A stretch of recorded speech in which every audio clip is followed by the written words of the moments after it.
how I created this framework and where it came from. So, I had actually been working on creating, hey Davey, I'd actually been working on creating a coaching course for CEOs. And it was about understanding the correct mental processes. It was about overcoming your own issues so that you can be a much more effective CEO. So I had been working on that. This was in 2018. And as part of that, I've been working on taking these concepts and putting them into kind of a Venn diagram and creating a diagram about that and trying to really get down to the core of these principles that, like, what are the first core things that people really needed to get to grasp, to understand. And remember, as I was creating this framework, it was, and putting like the different things in the boxes and so on, I kept thinking to myself, like, I knew that the principles that I was teaching were different than what other people were teaching, but there were some similarities there. It was just kind of, it didn't sound, it sounded like, when I would put the things in the boxes about, our thinking processes or taking responsibility or what were the steps to actually realizing what you needed to do or be as a CEO to overcome issues.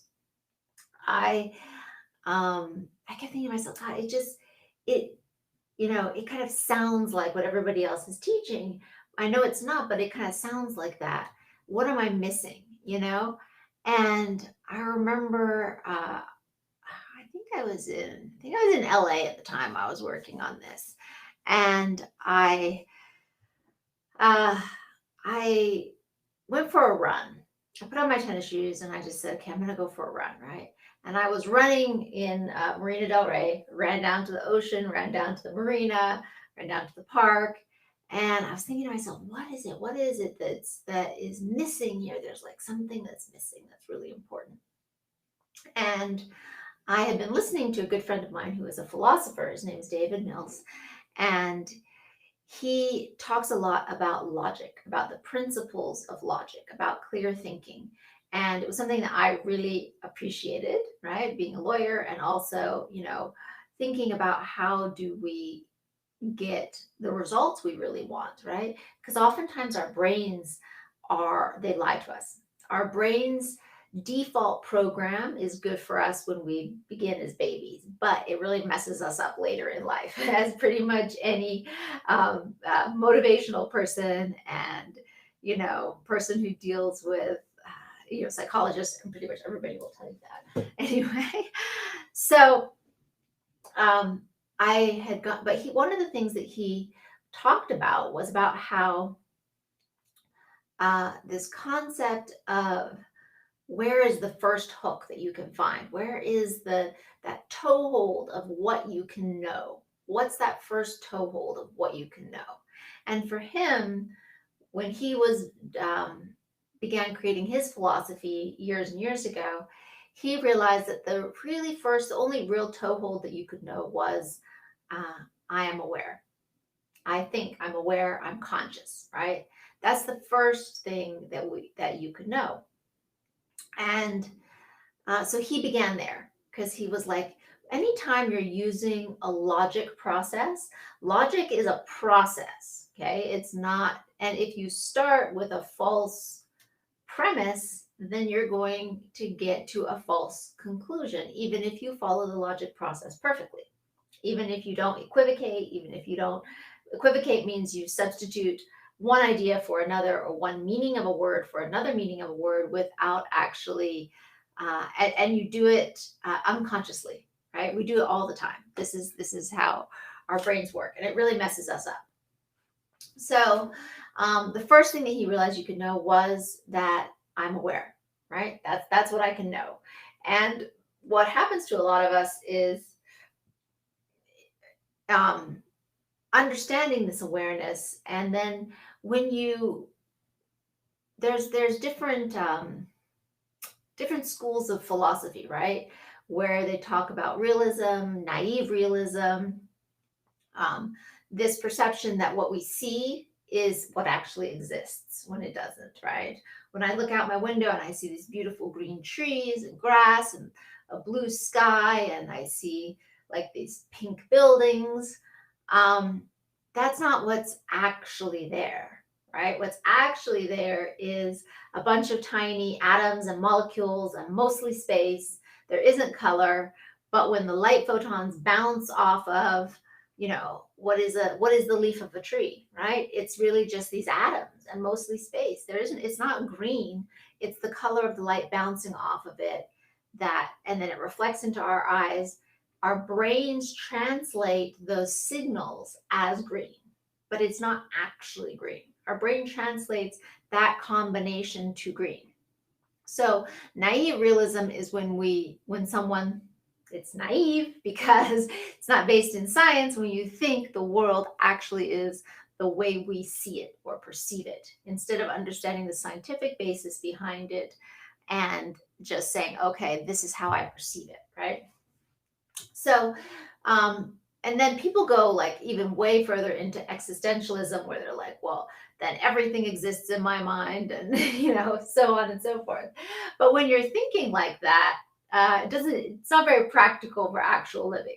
So, the first thing that you can absolutely know with like a K, a capital K, and actually really know is I am aware, right? I have a consciousness field. There is things that I'm conscious of and things that I am not conscious of. And that's the start. That's the start. That's that tiny, tiny little bit of knowledge that you can say, I know for sure that this exists. Hey, Mom, IFIC. Hey, Louise. So,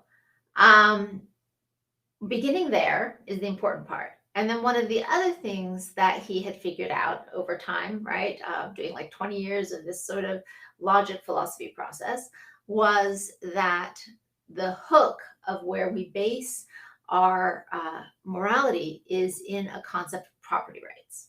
So this is not new, but by figuring out through logic, he figured out this is accurate.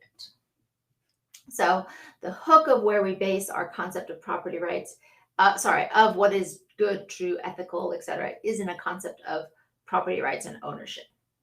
And that a violation of property rights in that sense is immoral. So that's the beginning, right, of kind of understanding this core concept. And I was like, oh, okay. So what was the thing that was missing in my frame, in my like thing? I had all these different things that people could do and use and think about and tools. And I was like, what's missing there? I was like, oh, property rights. If property rights is the core of what we consider what is ethical or moral, then that should be there somewhere. I'm not quite sure how, but that should be in there somewhere, right? That was the first realization. And so that began to play in the back of my head, like, where do I drop that in, and how does that fit into this overall picture? And I remember I was supposed to go to an event. I was supposed to go to like a coaching event. And I flew out, I think it was somewhere in Georgia. I can't remember now exactly. But I flew to North Carolina, maybe. Anyway, I flew to the location where the event was going to be held. But then I ended up not going to the event. So I ended up sitting in the hotel that I had rented for like 3 days and just not having any, like, I wasn't at the event. So I had time, I had space to kind of sit and think. And I was writing and thinking about things. And then sometimes when you're doing something that's really important, it doesn't feel like it at the time, right? You're just like, boy, is this like a waste of time? What am I doing here? This event wasn't something that I needed. So I was just kind of thinking, what was I actually doing? I was giving my brain space. I was away from my usual everyday grind, right? And I was opening my creative space. That's what's very important. I was opening my creative space. So even though like I had gone to this thing and the event wasn't going to work out, that was okay. I needed that space, that time. Because at home, you're just overwhelmed with all your to-do lists and cleaning and cooking and getting stuff done and taking care of clients, right? And so I remember I got back on the plane and this thing had been in the back of my head. Like I was seeing this stuff, I was seeing this kind of vague circles in the back of my head, but it hadn't coalesced into the reality of it. So I ended up getting on an airplane to fly home. And while I was sitting on that airplane flying home, I took out a piece of paper and I was like, okay, I get it. And I drew the first circle and I wrote in it, body. This is the first layer is the body, right? That's the first layer um, of what I own. I own my body, right? I have an awareness, and then that awareness has ownership over the body. And I just began to take the next logical step, right? So in my mind, I'm just going through step one. I have a body. I own this body. This body is my property.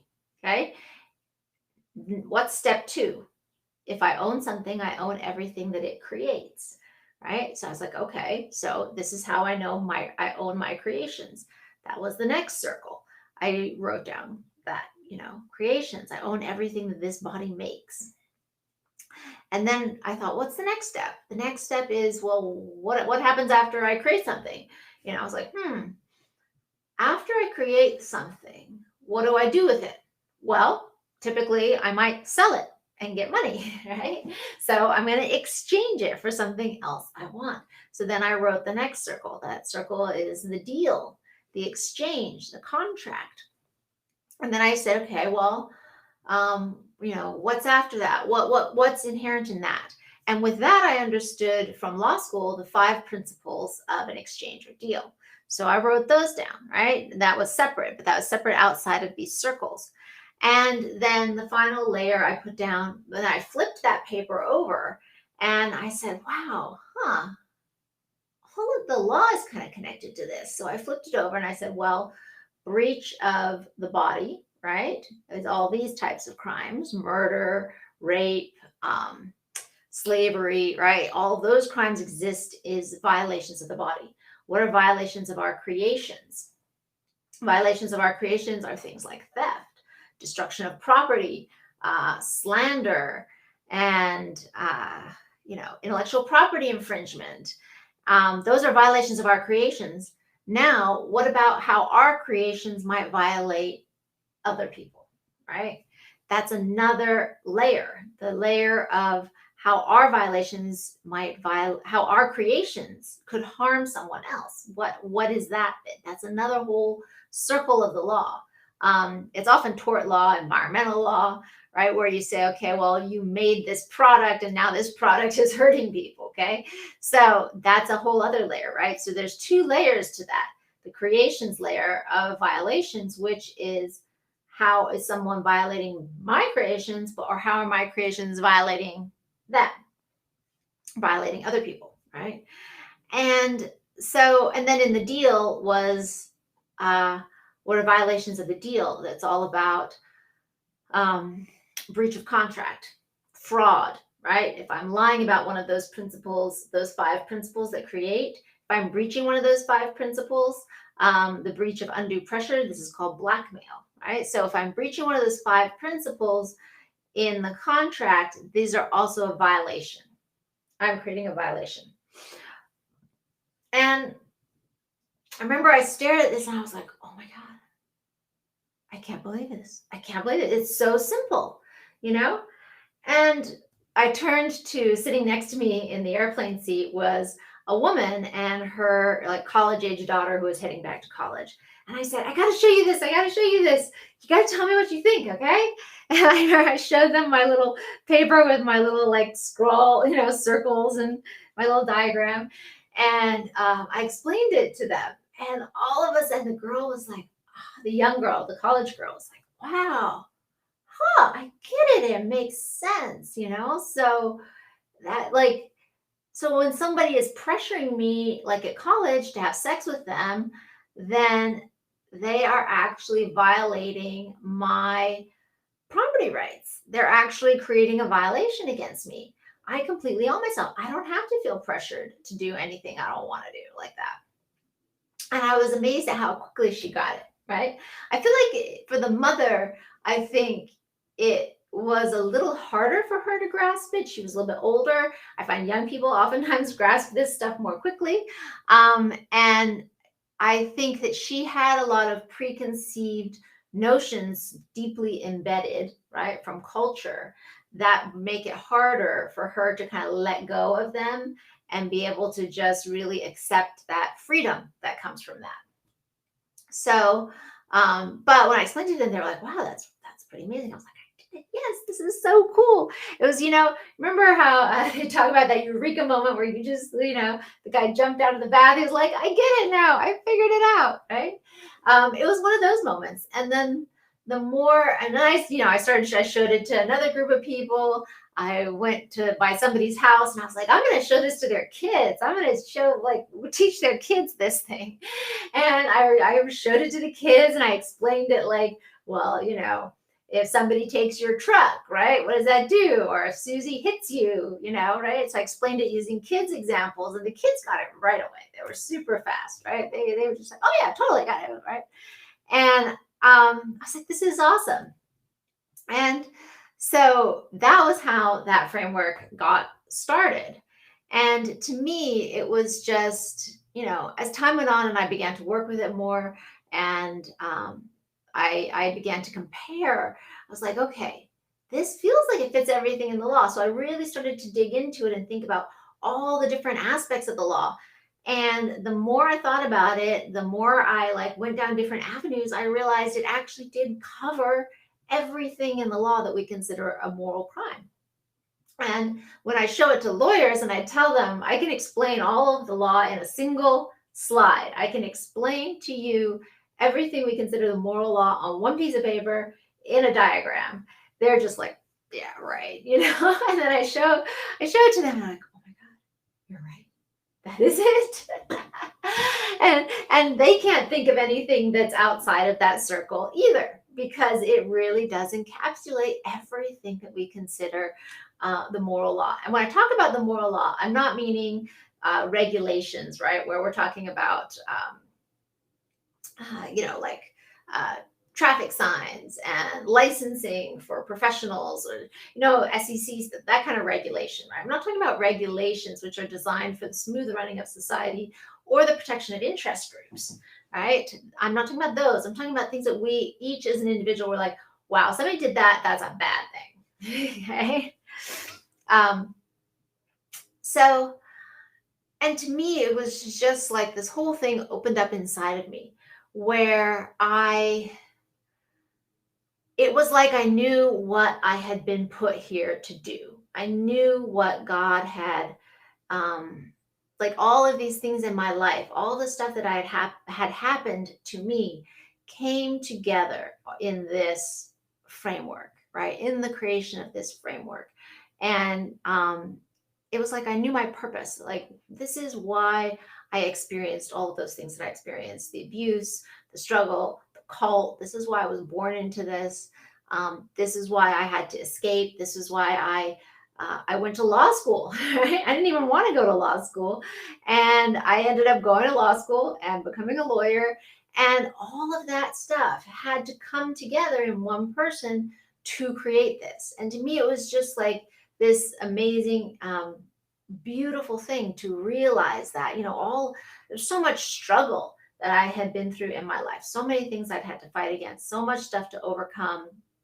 And to see it all come together in that way, it just made me so grateful to God, right? So grateful to God, really, for bringing all of those different things into my life, even all the bad stuff, because without that, I couldn't have come up with this. I couldn't have created this, And so I really do have to give, whoever you consider, God or the universe or source or, right? The fundamental underlying creative process that exists in the world.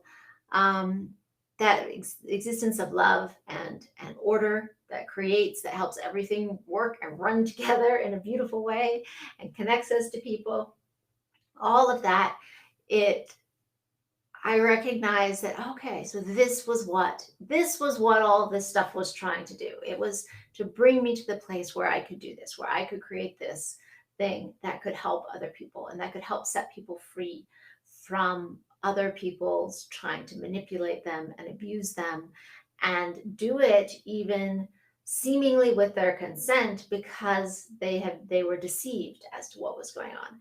And it helped to explain what I had gone through in the cult, and um, how these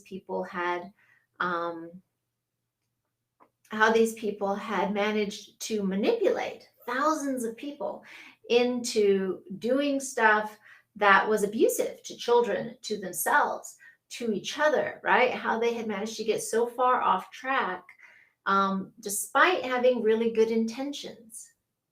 And it all began to make sense to me. Those questions that I had had for years after I had left the cult, it began to make sense to me that this, it had to come together with that.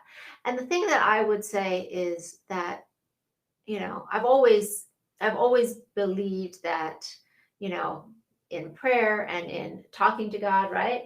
I've moved away from more of the religious aspect of it, but, always having a connection with God in that way. And I think that that has helped me to recover and get through a lot of stuff. In that is that, I always would look for what was the purpose or what was the good that could come from whatever I was suffering and struggling with at that moment. I'd always looked for the future, for what could come of this, what good could come of this, right? And by choosing that and not choosing to just, give up or live in the victim, it got me to a place where I was able to and ready to create this framework that could help people. So, I think oftentimes when we don't realize all of the things in our lives that are moving us towards that thing that we can do, that amazing, that beautiful creation that we can make. We don't recognize it when we're in the midst of it. It can just seem really hard. It can just seem really difficult. Just like, wow, man, another challenge I got to face. Like, oh crap, right now I just barely crawled out of this one and I'm getting hit with another one and then I'm hit with another one, right? And boy, there were a lot of times during those years where I was really discouraged, and there were definitely times I felt like giving up. You know, I cry and weep and just be like, man, I don't know if I can do this, and then get up the next day and keep going. I think that that's what we all do. But just know that there is a way in which all of those things that happen in our lives can come together and create something really beautiful if we keep choosing that. If we keep choosing that, then God can bring something beautiful out of it and create something beautiful out of it, because we choose the good. We choose to look for the good. We choose to focus on the good. We choose to focus on moving forward and making progress and not letting it stop us. So, um, anyway, that's a little bit of what I want to talk about today, about how I created the framework and how it just, for me, really, I guess, uh, allowed me to see even more clearly uh, the support and the help that God gives us, that God gives each of us, right? And that spirit of love and God is in each of us and can help each of us through our difficult things and bring us to a place where we can create something beautiful from it. And so, anyway, that's what I wanted to talk about today. I hope that that might be encouraging to some of you who might be going through stuff, and just to recognize there are lots of times I could not see much of an outcome other than maybe this is going to help me be able to help other people in some way, by going through this stuff and what I can learn from going through this stuff. And it did. It did. So, keeping that viewpoint over years and years and years and years. Okay. I mean, I didn't figure this out till I was in my early 40s. So it's not something that may happen, when, we want everything to happen when we're in our 20s or 30s or, whatever. We think, oh man, I should have figured it out by now. Right. And I'm still figuring stuff out and I'm still learning, and there are still lots of things that I'm challenged with. But I get up every day and you keep going. You have a new vision and you just keep going, and you never know what's going to happen, right? You never know where it will take you. Just the not giving up, the keeping stepping forward, and the keeping a positive attitude, as much as we can, right? There's definitely times we sink into discouragement, but we don't have to stay there. We can get up again and say, all right, I had that bout of crying and discouragement. Now it's time to get up and keep going again, right? And it's that spirit that will bring you to a amazing and beautiful place. And so, anyway, just wanted to talk with you a little bit about that today. I hope you guys have a fantastic day, and I will talk to you tomorrow. Bye.